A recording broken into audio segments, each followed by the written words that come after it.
एक समय की बात है, एक निडर ब्राह्मण था। वह बहुत ही गरीब था, लेकिन मन से श्रद्धालु था।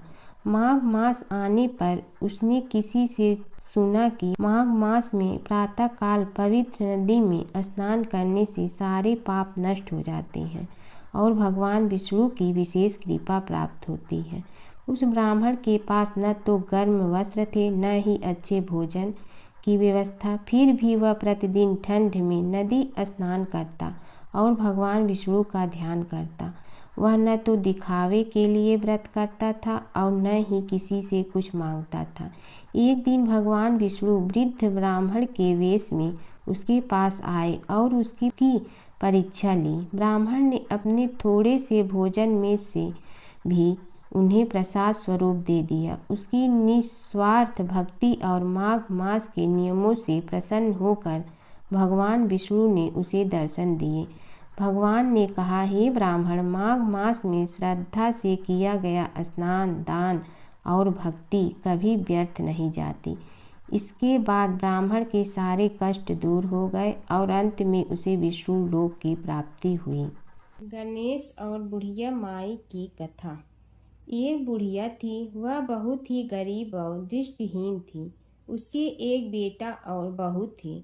वह बुढ़िया सदैव गणेश जी की पूजा किया करती थी। एक दिन गणेश जी प्रकट होकर उस बुढ़िया से बोले, बुढ़िया माँ, तू जो चाहे सो मांग ले। बुढ़िया बोली, मुझे तो मांगना नहीं आता, कैसे और क्या मांगूं। तब गणेश जी बोले, अपने बहू बेटे से पूछ कर मांग ले। तब बुढ़िया ने अपने बेटे से कहा, गणेश जी कहते हैं तू कुछ मांग ले, बता मैं क्या मांगूं। पुत्र ने कहा, माँ तू धन मांग ले। बहू से पूछा तो बहू ने कहा, नाती मांग ले। तब बुढ़िया ने सोचा कि ये तो अपने अपने मतलब की बात कर रहे हैं। अतः उस बुढ़िया ने पड़ोसन से पूछा तो उन्होंने कहा, बुढ़िया तू तो थोड़े दिन जियोगी, क्यों तू धन मांगो और क्यों नाती मांगे। तू तो अपनी आँखों की रोशनी मांग ले, जिससे तेरी जिंदगी आराम से कट जाए। इस पर बुढ़िया बोली, यदि आप प्रसन्न है तो मुझे 9 करोड़ की माया दे, निरोगी काया दे, अमर सुहाग दे, आँखों की रोशनी दे, नाती दे, पोता दे और सब परिवार को सुख दे और अंत में मोक्ष दे। यह सुनकर तब गणेश जी बोले, बुढ़िया माँ, तुमने तो हमें ठग लिया। फिर भी जो तूने मांगा है वचन के अनुसार सब तुझे मिलेगा। और यह कहकर गणेश जी अंतर ध्यान हो गए। उधर बुढ़िया माँ ने जो कुछ मांगा वह सब कुछ मिल गया। हे गणेश जी महाराज, जैसे तुमने उस बुढ़िया माँ को सब कुछ दिया वैसे ही सबको देना। बुढ़िया माई को मुक्ति दी। तुलसी माता की कथा। एक बुढ़िया माई तुलसी जी को सींचती और कहती कि हे तुलसी माता, सत की दाता, मैं तेरा बिडला सींचती हूँ, मुझे बहू दे, पीताम्बर की धोती दे, मीठा मीठा घास दे, बैकुंठा में वास दे, चटक की चाल दे, पटक की मोत दे, चंदन का काठ दे, रानी सा राज दे, दाल भात का भोजन दे, 11 की मौत दे, कृष्ण जी का कंधा दे। तब तुलसी माता यह सुनकर सूखने लगी। तो भगवान ने पूछा कि हे तुलसी, तुम क्यों सूख रही हो। तुलसी माता ने कहा कि एक बुढ़िया रोज आती है और यही बात कह जाती है, मैं सब बात तो पूरा कर दूंगी, लेकिन कृष्ण का कंधा कहाँ से लाऊंगी। तो भगवान बोले, जब वो मरेगी तो मैं अपने आप कंधा दे आऊँगा, तू बुढ़िया माई से कह देना। जब बुढ़िया माई मर गई, सब लोग आ गए।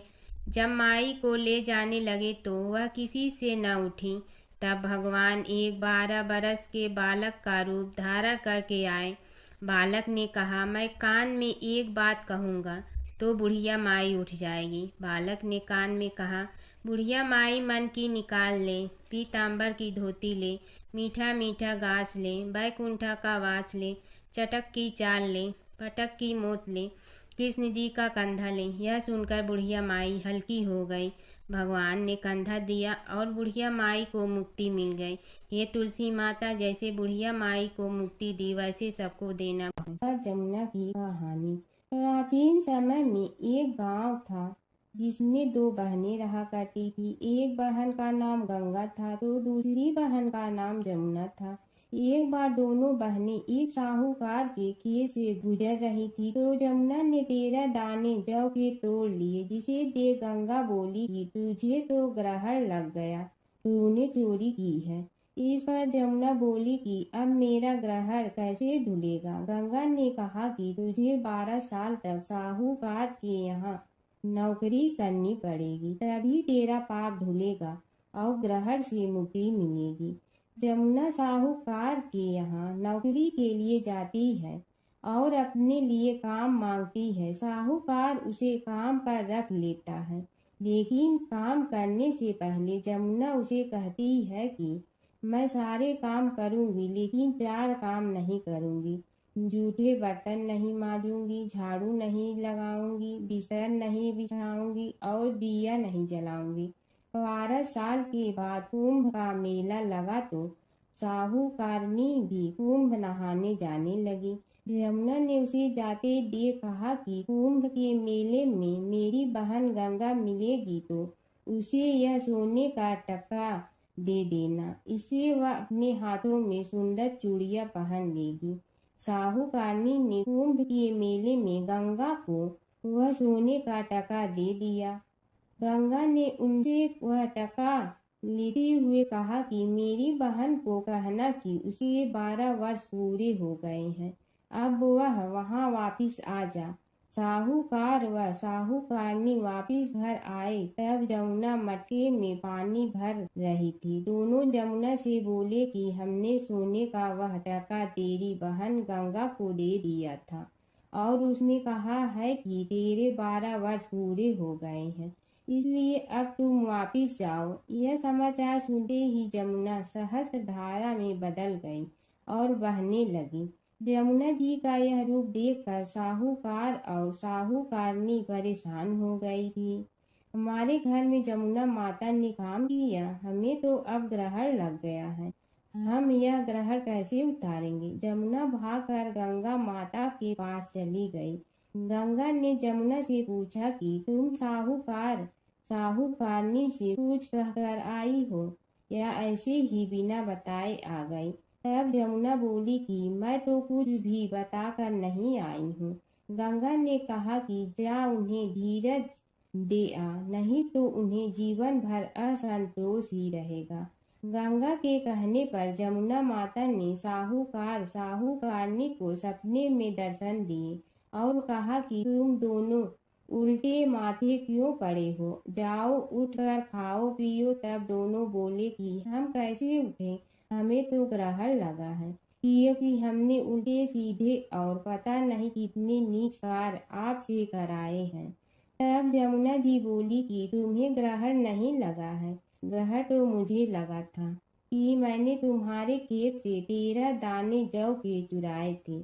मैं तो अपना ग्रहण उतारने तुम्हारे घर आई थी। मेरा ग्रहण तुम्हारे घर में 12 वर्ष तक रहने से डर गया है और मेरी मुक्ति हो गई है। जमुना जी ने कहा कि तुम्हें कोई ग्रहण नहीं लगा है, उल्टे मेरे 12 वर्ष तक यहाँ रहने से तुम्हारी भी मुक्ति हो गई है। यह कहकर जमुना जी स्वप्न से चली गई। दोनों उठकर देखते हैं कि उनके घर में पहले से भी अधिक धन हो गया है।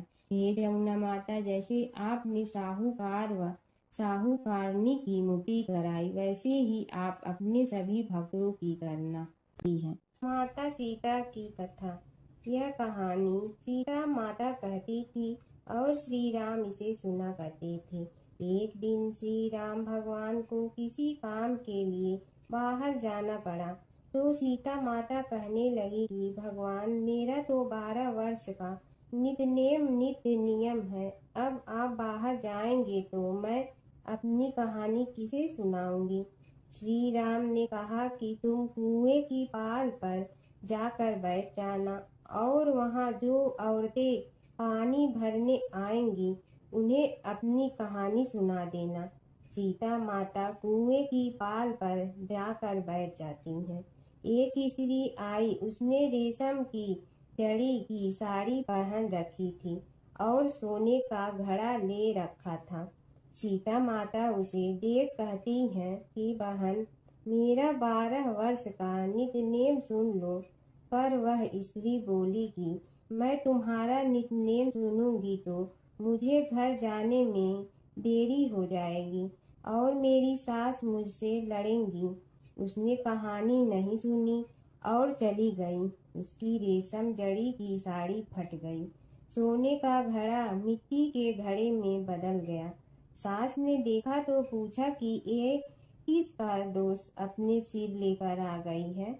बहू ने कहा कि कुएं पर एक औरत बैठी थी। उसने कहानी सुनने के लिए कहा, लेकिन मैंने सुनी नहीं, जिसका यह फल मिला है। बहू की बात सुनकर अगले दिन वही साड़ी और घड़ा लेकर सास कुएं की पाल पर गई। सास को वहीं माता सीता बैठी मिली तो माता सीता ने कहा कि बहन, मेरी कहानी सुन लीजिए। सास बोली कि एक बार छोड़, मैं तो 4 बार कहानी सुन लूंगी। राम आए लक्ष्मण आए, देश के पुजारी आए, नित नेम का नेम लाए, आओ राम बैठो राम। तपी रसोई जियो राम, माखन मिश्री खाओ राम। दूध बतासा पियो राम, सूत के पल का मोठो राम। साल दुसाला पोठो राम, साल दुसाला ओढ़ो राम। जब बोलो जब राम ही राम, राम संवारे सबके काम। खाली घर भंडार भरेंगे, सबका बेड़ा पार करेंगे। श्री राम जय राम जय जय राम। सास बोली कि बहन, कहानी तो बहुत अच्छी लगी। कहानी सुनकर सास घर चली गई और उसकी साड़ी फिर से रेशम जड़ी की बन गई। मिट्टी का घड़ा फिर सोने के घड़े में बदल गया। बहू कहने लगी, सासू माँ, आपने ये सब कैसे किया? सास ने कहा कि बहू, तू दोष लगा के आई थी और मैं अब दोष उतार कर आ रही हूँ। बहू ने फिर पूछा कि वह कुएं वाली स्त्री कौन है? सास बोली कि वे सीता माता थी। वे पुराने से नया कर देती हैं, खाली घर में भंडार भर देती हैं। वह लक्ष्मी जी का वास घर में कर देती हैं। आदमी की जो भी इच्छा हो उसे पूरा कर देती हैं। बहू बोली कि ऐसी कहानी मुझे भी सुना दो। सास बोली कि ठीक है, तुम भी सुनो। और सास ने कहानी शुरू की। राम आए लक्ष्मण आए, देश के पुजारी आए, नित नेम का नेम लाए, आओ राम बैठो राम। तपी रसोई जियो राम, माखन मिश्री खाओ राम। दूध बतासा पियो राम, सूत के पल का मोठो राम। साल दुसाला पोठो राम, साल दुसाला ओढ़ो राम। जब बोलो जब राम ही राम, राम संवारे सबके काम। खाली घर भंडार भरेंगे, सबका बेड़ा पार करें। श्री राम जय जय राम। कहानी सुनकर बहू बोली कि कहानी तो बहुत अच्छी है। सास ने कहा कि ठीक है, इस कहानी को रोज कहा करेंगे। अब सास बहू रोज सवेरे उठती, नहाती धोती और पूजा करने के बाद नितनेम की सीता की कहानी कहती। एक दिन उनके यहाँ एक पड़ोस की औरत आई और बोली कि बहन, जरा सी आँच दे ना। तो वह बोली कि आज तो अभी हमने जलाई ही नहीं।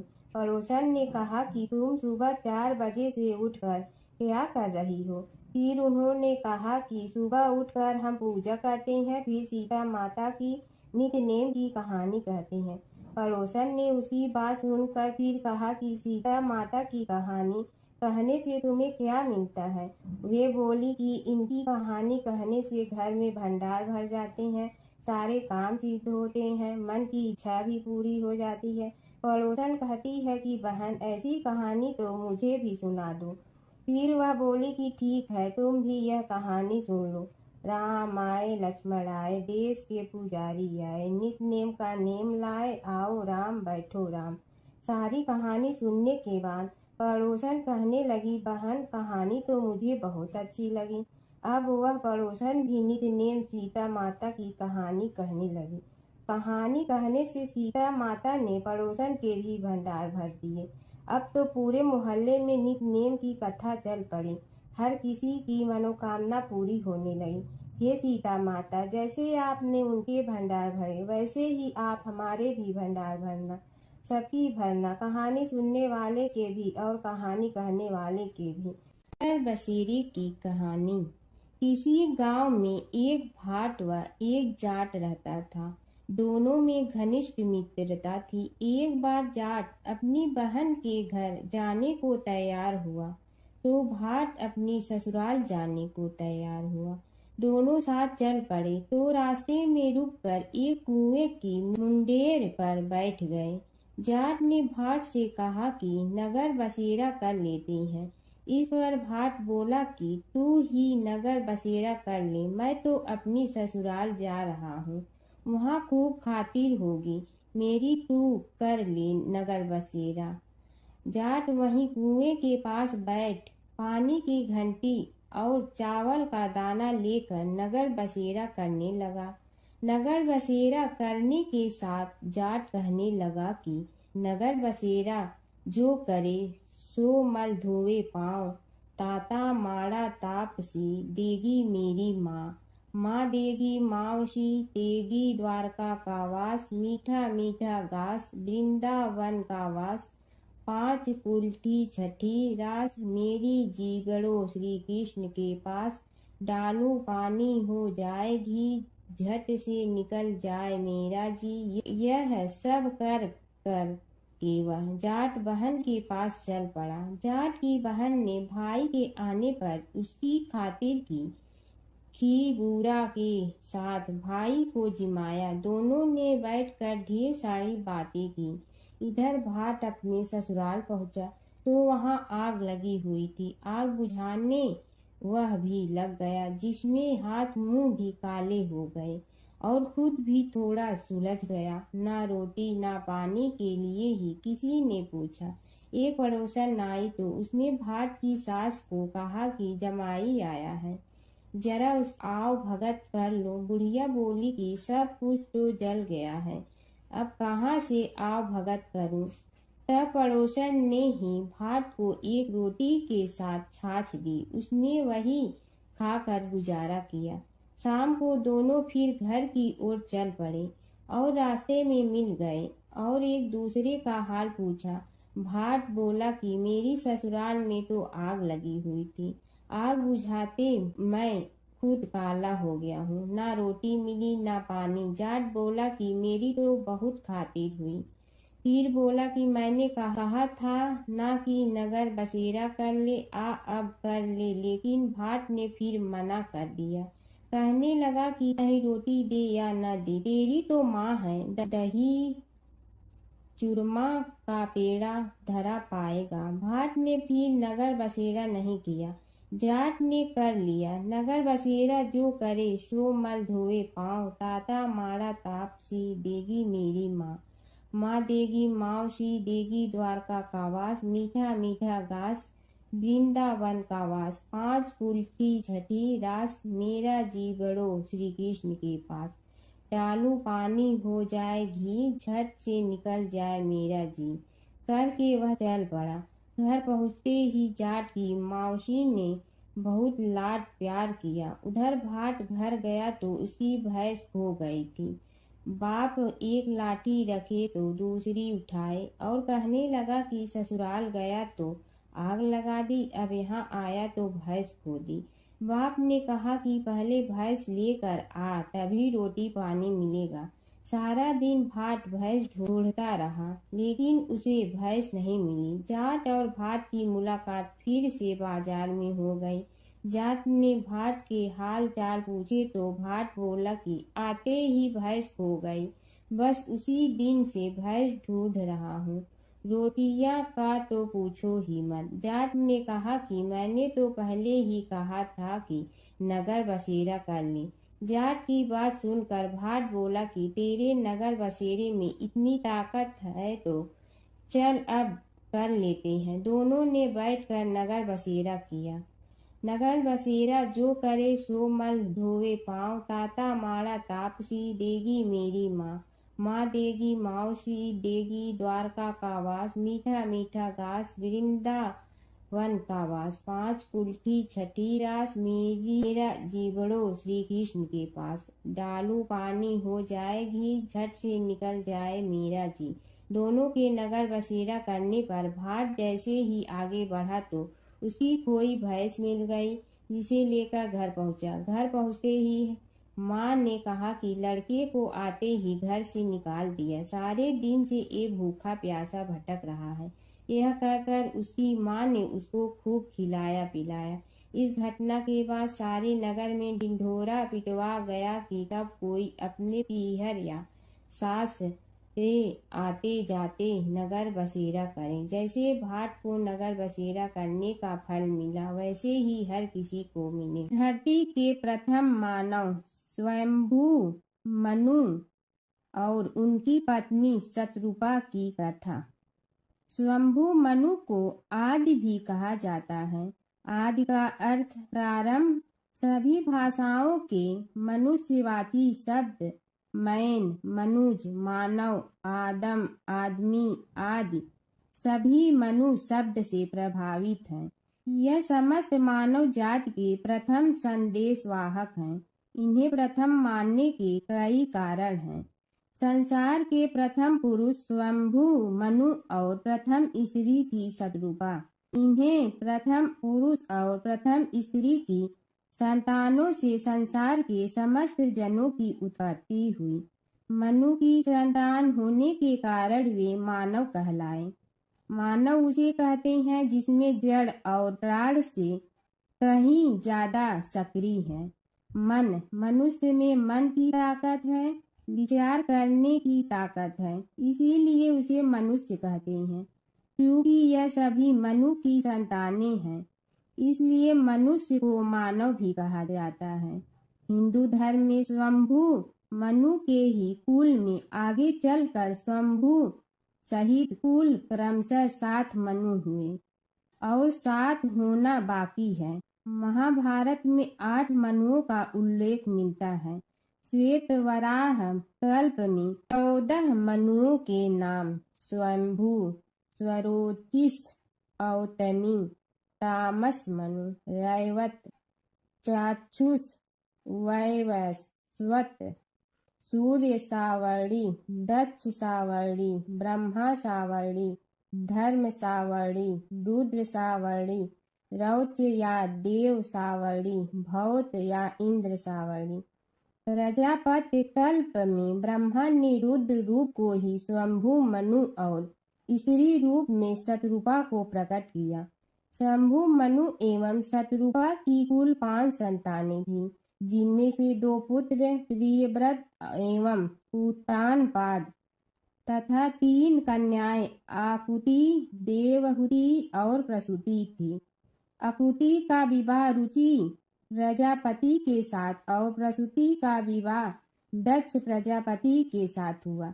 देवहुति का विवाह प्रजापति करदम के साथ हुआ। रुचि के आकुति से एक पुत्र उत्पन्न हुआ, जिसका नाम यज्ञ रखा गया। इनकी पत्नी का नाम दक्षिणा था। कपिल ऋषि देवहुति की संतान थे।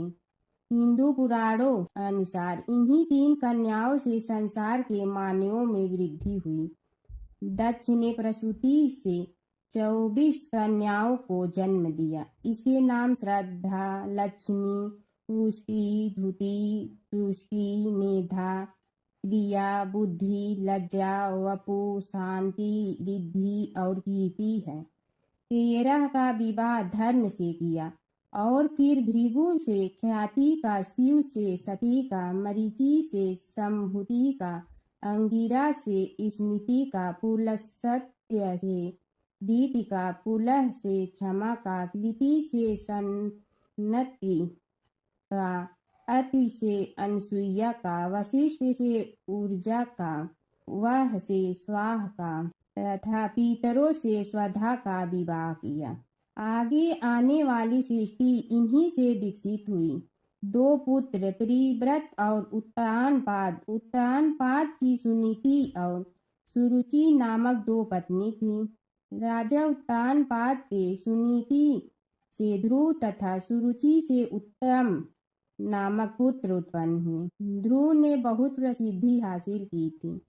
स्वयंभू मनु के दूसरे पुत्र प्रियव्रत ने विश्वकर्मा की पुत्री बहिष्मति से विवाह किया था, जिनसे आग्निध्र, यज्ञबाहु, मेधातिथि आदि 10 पुत्र उत्पन्न हुए।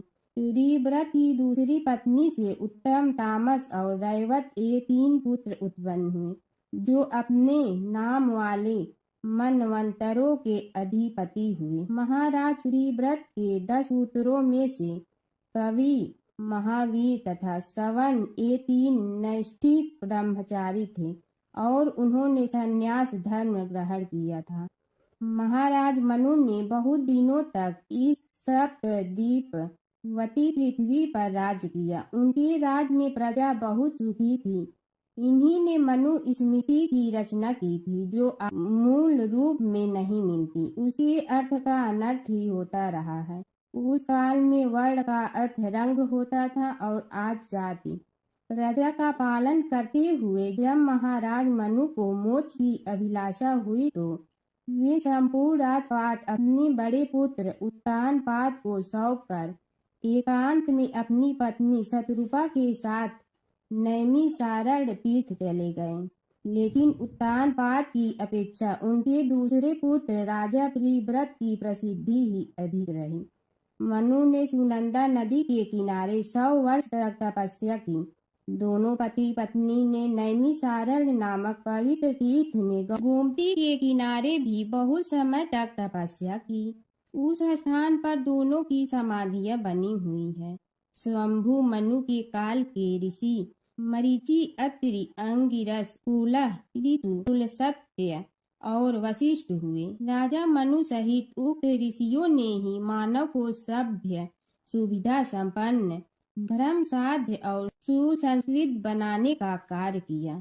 राजा प्रियव्रत के ज्येष्ठ पुत्र अग्निध्र जम्बूद्वीप के अधिपति हुए। अग्निध्र के 9 पुत्र जम्बूद्वीप के 9 खंडों के स्वामी माने गए हैं, जिनके नाम उन्हीं के नामों के अनुसार पीला वृत्त वर्ष, भद्रास वर्ष, केतुमाल वर्ष, कुरु वर्ष, हिरण्मय वर्ष, रम्यक वर्ष, हरि वर्ष, किंग पुरुष वर्ष और हिमालय से लेकर समुद्र के भूभाग को नाभि खंड कहते हैं। नाभि और कुरु ये दोनों वर्ष धनुष की आकृति वाले बताए गए हैं। नाभि के पुत्र ऋषभ हुए और ऋषभ से भरत का जन्म हुआ। भरत के नाम पर ही बाद में इस नाभि खंड को भारतवर्ष कहा जाने लगा। आप सोच रहे होंगे कि जब स्वयंभू मनु ही धरती के पहले मानव थे, जो अन्य ऋषि प्रजापति आदि कहाँ से आए। दरअसल प्राचीन काल में इस पृथ्वी के कई विभाजन थे, पाताल, धरती, स्वर्ग आदि। स्वर्ग से ही ब्रह्मा ने शंभु मनु को धरती पर उतारा था। उनके इस अवतरण की कथाएं भिन्न भिन्न मिलती